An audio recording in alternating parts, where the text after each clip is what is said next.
শেখ মুজিব ফ্যাসিজমের মূল হোতা মির্জা ফখরুল। শেখ মুজিবুর রহমানকে ফ্যাসিজমের মূল হোতা আখ্যা দিয়ে বিএনপির মহাসচিব মির্জা ফখরুল ইসলাম আলমগীর বলেছেন, তিনি গণতন্ত্রকে কবর দিয়ে একদলীয় শাসন ব্যবস্থা বাকশাল করেছিলেন।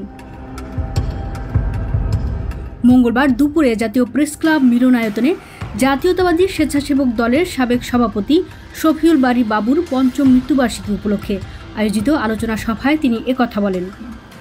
তিনি বলেন, এই বহুদলীয় গণতন্ত্র, বাক স্বাধীনতা, সংবাদপত্রের স্বাধীনতা ইত্যাদি সংস্কার শুরু করলেন জিয়াউর রহমান। এগুলো ছিল তার রাজনৈতিক সংস্কার। আর অর্থনৈতিক সংস্কার কি ছিল? একটা বদ্ধ তথাকথিত ভ্রান্ত অর্থনৈতিক ধারণা থেকে তিনি নিয়ে এলেন মুক্তবাজার অর্থনীতির ধারণায়, এবং সেটা করে ৩-৩.৫ বছরের মধ্যে বাংলাদেশের চেহারা বদলে গেল।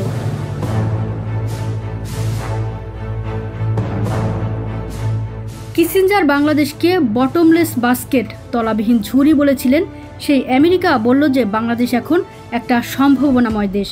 এসব কথাগুলো আমাদের মনে রাখতে হবে, জানতে হবে বারবার।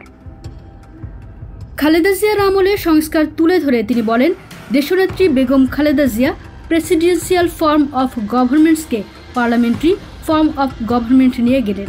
এখানে যারা বসে আছেন তারা দেশনেত্রীর সঙ্গে লড়াই করেছেন রাস্তায়, জেল খেটেছেন একইভাবে স্বৈরাচারকে দূর করার জন্য। সংস্কার কার্যক্রমে বিএনপির ঐতিহাসিক অবদানের কথা স্মরণ করে মির্জা ফখরুল বলেন, আমাদেরকে অনেকে খোঁটা দিয়ে কথা বলে যে আমরা সংস্কার চাই না। সংস্কারের চিন্তাটাই তো আমাদের। সংস্কারের শুরু আমাদের দিয়ে। 1975 সালের আগে শেখ মুজিবুর রহমান, যিনি ফ্যাসিজমের মূল হোতা, তিনি গণতন্ত্রকে কবর দিয়ে একদলীয় শাসন বাকশাল করেছিলেন। সেই বাকশাল থেকে ফিরিয়ে বহুদলীয় গণতন্ত্র নিয়ে এসে মাল্টিপার্টি সিস্টেমের যে গণতান্ত্রিক ব্যবস্থা চালু করলেন কে? আমাদের দলের প্রতিষ্ঠাতা জিয়াউর রহমান। তবে বর্তমান সময়ে সংস্কারের নামে যে নতুন নতুন চিন্তা ভাবনা আসছে, সেগুলোকে সমস্যা মনে করছেন মির্জা ফখরুল। সমস্যাটা ওই জায়গায় হয় যখন দেখি যে নতুন নতুন চিন্তা আসছে, সেই চিন্তার সাথে আমাদের দেশ ও জাতি পরিচিত নয়। এ ব্যাপারে আমি কমেন্ট করব না।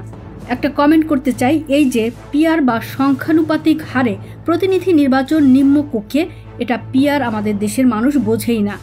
বিএনপির মহাসচিব মির্জা ফখরুল ইসলাম আলমগীর বলেছেন, দেশের মানুষ এখনও ঠিকমতো ইভিএম বোঝে না। তারা সংখ্যানুপাতিক প্রতিনিধিত্ব পিআর বুঝবে কি করে?